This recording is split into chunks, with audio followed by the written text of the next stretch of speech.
10 p.m. Do you know where your children are? Right now on the 10 o'clock news. An act of terrorism shattering the joy of Hanukkah, taking innocent lives in Australia. This is a targeted attack on Jewish Australians on the first day of Hanukkah, which should be a day of joy, a celebration of faith, an act of evil anti-Semitism, terrorism that has struck the heart of our nation.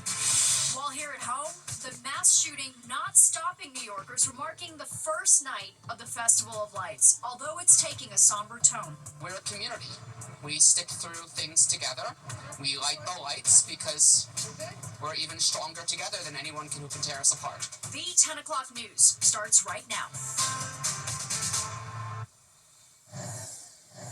Good evening, I'm Arthur Chan. And I'm Natasha Verma. New details emerging about the suspects and some of the victims after that mass shooting that claimed at least 15 lives. Kendall Reed is live in the newsroom with the very latest. Kendall. Hey, good evening, Natasha and Arthur. Tonight, 15 innocent lives have been lost, and police say the gunmen behind the attack are father and son. But first, an outpouring of support for the victims. A public memorial attracting hundreds has already been set near the site of that massacre close to Bondi Beach in Sydney, Australia, where those celebrating the first night of the Jewish holiday of Hanukkah were brutally attacked and shot. Now, the latest update that we have, according to officials in New South Wales, 15 innocent people are dead. The youngest just 10 years old, the oldest 87, while 42 people are being treated at hospitals. Now, Australia's Prime Minister calling it an act of anti-Semitic terrorism against those gathering at the beach to celebrate the first night of Hanukkah. This is a time where all Australians need to wrap our arms around Jewish Australians. So we stand with them. We stand against anti-Semitism. We will do whatever is necessary to stamp it out. Witnesses recall the moments when the joyful Hanukkah celebration turned into tragedy. One saying he thought that those initial sounds of gunshots were fireworks. We heard the gunshots, but we weren't sure initially what it was. And then one of my mates was like, oh, that's definitely gunshots. And then we saw people start to run. And I think after that, then everyone started to scatter. Like the beach cleared in like 30 seconds and everyone was like hiding. Went over that sort of fence where the cop parked, and then the shooting starts. And everyone is running down. And two police officers lying down on the ground next to me. I think I fall down and the blood was coming from my hand. Now, as for the accused gunman, the 50-year-old father was shot by police. The 24-year-old son wounded and still in the hospital. Between the two of them, authorities say they owned at least 6 guns fully licensed, despite the country's gun laws recognized as some of the strictest in the world. Natasha. All right, Kendall, thank you so much. Let's go to Arthur now. All right, well, Natasha, we have the opportunity to highlight a selfless, courageous act of heroism amid that horrible tragedy that took place. Let's show you the video that is circulating on social media. It shows a Good Samaritan in the white shirt there disarming the gun-wielding man in the black shirt. He runs up to the man with the rifle out and jumps over, and he jumps over the gunman's back, rather, taking the weapon right out of his arms. He then backs the gunman down while appearing to signal authorities. When you see at one point there will be another gunman that comes into view on the right. That individual is on a bridge, also in a black shirt. He begins to fire more gunshots into the area. Officials hailing the Samaritan in the white shirt, calling him a hero, and tonight President Trump himself amongst those praising that man's bravery.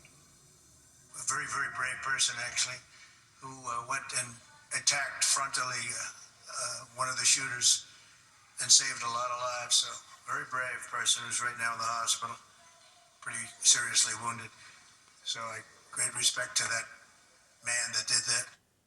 The identity of that Good Samaritan in the video that we showed you has not been officially confirmed, but a man who says he is that individual's cousin tells Australian media it was 43-year-old Ahmed Al-Ahmed and that he was shot twice and himself had to undergo surgery. All right, Arthur, thank you. And back home, local leaders are condemning the attacks and stepping up NYPD patrols as Hanukkah begins. Police Commissioner Jessica Tisch says the NYPD has significantly increased security around Hanukkah celebrations, menorah lightings, and Jewish houses of worship across all 5 boroughs. New Yorkers will see an enhanced uniformed presence, specialized patrols, and counterterrorism resources. There's a core idea in Jewish tradition that when you light the Hanukkah candles, you are engaging in Pirsume Nisa, publicizing the miracle of Hanukkah. That is why candles are lit publicly in windows, in front yards, in open and visible spaces. It's a declaration of faith, resilience, and continuity. That is what the Jewish community in New York City does every year, and this year will be no different. And as of right now, there are no threats in our area. New York City Mayor-elect Zohran Mamdani also responding tonight. He posted on X saying, in part, the attack at a Hanukkah celebration in Sydney today was a vile act of anti-Semitic terror. I mourn those who were murdered and will be keeping their families, the Jewish community, and the Chabad movement in my prayers. May the memories of all those killed be a blessing. And what was supposed to be a festive night in Midtown took a more somber turn, with many people still turning out for the lighting of the world's largest menorah. The record-breaking 36-foot menorah rose over Fifth Avenue, the gathering especially significant tonight when it comes to resilience. But there are many heavy hearts after what happened in Australia, a blatant act of anti-Semitism condemned by many leaders around the world and creating a mix of sadness and anger among the local Jewish community. It's very disturbing to wake up to this. However, though, I was always planning on going here because I want to see the menorah lighting, and after this morning, I just felt it was important than ever because it's not going to stop me from, celebrating Hanukkah, embracing my Judaism, and I'm going to keep going to events because that's what we have to do. Why is it important for you to be here tonight? To show solidarity within the Jewish community, but I would have always stopped for a menorah lighting somewhere, whether it was in the home or the community, but this is particularly strong tonight. People here in the tri-state area and people around the world will be observing Hanukkah for the next 7 nights. And new details are emerging tonight following yesterday's mass shooting at Brown University. And these new details are being released on the person of interest in custody. Our Meredith Gorman is here now with where the investigation stands. Meredith? Good evening, Arthur and Natasha. Well, members of the Brown University community and surrounding area coming together tonight to remember the victims. Now, this is video from tonight's vigil right here. Now, it was initially planned as a Christmas tree and menorah lighting. Tonight, those lights being replaced by the glow of candles to show support for the victims and their families. In terms of what we do know right now, police in Providence say a person of interest is in custody after a deadly shooting on Brown University's campus that unfolded during final exams yesterday afternoon. Authorities say the person being investigated, pictured in this surveillance footage, was arrested at a Hampton Inn in Coventry, Rhode Island, around 3:45 this morning. Now, that's about 20 miles outside of Providence. A law enforcement official told the Associated Press that 2 handguns were recovered when the person of interest was taken into custody. And tonight, the Associated Press is also reporting that the person of interest is a 24-year-old man from Wisconsin, but officials are remaining tight-lipped about his identity. We'll continue. It's a complex investigation. I know there's some speculations out there about names, and I'm not here to confirm or comment. I know you're going to ask me that as far as names. I'll tell you that I'm not going to confirm or comment because in the years that I have in this department, in this police department, we stand on grounded facts, not speculation. Authorities say the gunfire broke out inside the engineering building at Brown University on Saturday afternoon, killing 2 people and injuring 9 others. 9 victims, who are all students, were taken to Rhode Island Hospital, where 1 remains in critical condition. Several others are being treated in intensive care, and 1 student has since been released from the hospital. Now, hundreds of officers swept campus buildings and nearby streets as students were ordered to shelter in place for hours. Some were escorted out by police in tactical gear, while others were bused to a nearby fitness center with little more than the clothes that they were wearing. Now, in the wake of the mass shooting, Brown University has canceled all remaining classes and exams for the rest of the semester, and here at home, the NYPD has deployed additional resources to college campuses across New York City as a precautionary measure. All right, Meredith, thank you so much. We're following breaking news out of Los Angeles right now. We want to show you some video from above a home in the city's Brentwood neighborhood where 2 people were found dead inside. A law enforcement source telling the Associated Press the home is owned by award-winning actor-director Rob Reiner. The Los Angeles Fire Department telling the AP it responded to this home this afternoon and found a 78-year-old man and a 68-year-old woman dead inside. Again, no word on the identities of the 2 people found dead. TMZ is reporting that the LAPD is investigating. And for the very latest on all of our top stories, you can download our free Fox Local app. Well, the tri-state area saw its first widespread snowfall of the season. It began last night and lasted well into this Sunday. As far as snow totals, the city got around 3 inches of snow. This was the scene this morning in the Inwood section of Manhattan. All right, let's bring in Liv Johnson for a first look at the forecast. It was a winter wonderland out there, Liv. I know, it was just enough. We didn't necessarily have to sound any alarms, but it was a nice dusting to get us closer to the holidays. So yeah, we got about 3 inches in Central Park, a little bit more for places like Hicksville, got over 5. Look at East Patchogue, got about 8 inches. We did see more in Long Island compared to other parts of New York, and we saw a significant amount in New Jersey as well. So like I said, a nice little dusting. That system has since moved on, so we're going to have more clear skies, but a bit more cloud cover move in for us tomorrow. And really now the story is a significant temperature drop. So it's 17 degrees colder right now than it was 24 hours ago. We're looking at close to a 20-degree difference if you're down the shore of New Jersey. That puts us at 20 degrees in New York, 16 in Belmar. We have 23 out on Long Island, 20 for Hartford, 19 for Poughkeepsie. But wait, when I hit this wind chill, feels like 8 degrees outside in New York. Same thing down the shore. Look at Monticello, feels like -1. White Plains feels like just 6 degrees. And tomorrow, this is going to continue. We're just going to get into the upper 20s for a high of 29. It's going to feel like the teens for most of tomorrow. And when you wake up, it's going to feel like single-digit temperatures. So make sure that you bundle up. All right, thanks so much, Liv. Well, what was supposed to be a celebratory occasion erupted in violence in Brooklyn. We've got the details after a mass shooting at a Sweet 16 party, which ended up sending 6 teens to the hospital. Plus, the clock is ticking before the cost of health care skyrockets for millions of Americans. Can Congress come together in time? But first, Tina Cervasio is here with a look at what's coming up tonight. The 10 o'clock news. Welcome back. Well, 6 teens hurt in a mass shooting early this morning in Brooklyn. Police say it happened just after 1 a.m. on Atlantic Avenue in Cypress Hills during a Sweet 16 party. 2 teen girls and 14 boys are in the hospital tonight. NYPD Commissioner Tisch says that they're looking for 2 people of interest and a possible motive. The exact motive is currently unknown, but appears to be gang-related. This remains an active and ongoing investigation. NYPD detectives are following all leads and will provide updates as more information becomes available. And all the victims are expected to make a full recovery. While lawmakers are scrambling to address skyrocketing healthcare costs in the final days before Congress leaves Washington for the holidays. Without a deal by the end of this month, insurance premiums for tens of millions of Americans who use the Affordable Care Act will as much as triple. The Senate failed to advance healthcare plans spearheaded by each party last week. It's the House's turn to take up proposals with similarly uncertain outcomes. Republican Senator Bill Cassidy spoke on CNN's State of the Union, saying that he thinks there could be a deal before the end of this year. The first thing, though, is to diagnose the problem, speaking as a doctor. And to diagnose the problem, you've got to address the issue of the out-of-pocket, which is so high for so many that they just cannot get the care they need. And then after that, let's go to the premiums. I think if we can meet halfway on that, we can find common ground, we can do both. Yes, we've got 4 days, but some of this policy can be implemented over the course of the first quarter of 2026.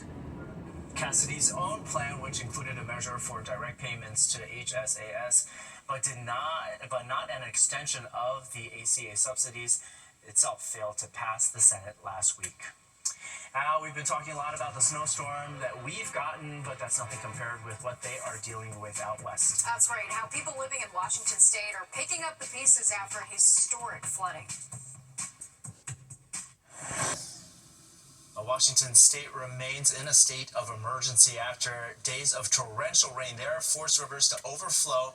At least 10 rivers in a region just north of Seattle were sitting at major flood stage this past week, and at least 250 rescues had to be carried out. Unfortunately, there were no flood-related injuries or fatalities reported. Residents are returning to their homes in some areas, but local authorities say it could be days, if not weeks, before they are able to assess the actual damage. And back here in New York City, we saw the first measurable snowfall of the season. Of course, New Yorkers always have something to say about it. Some call the snow a burden, while others say that they've been waiting months for it to arrive. Well, this was a scene earlier in Central Park where it is just a downright winter wonderland.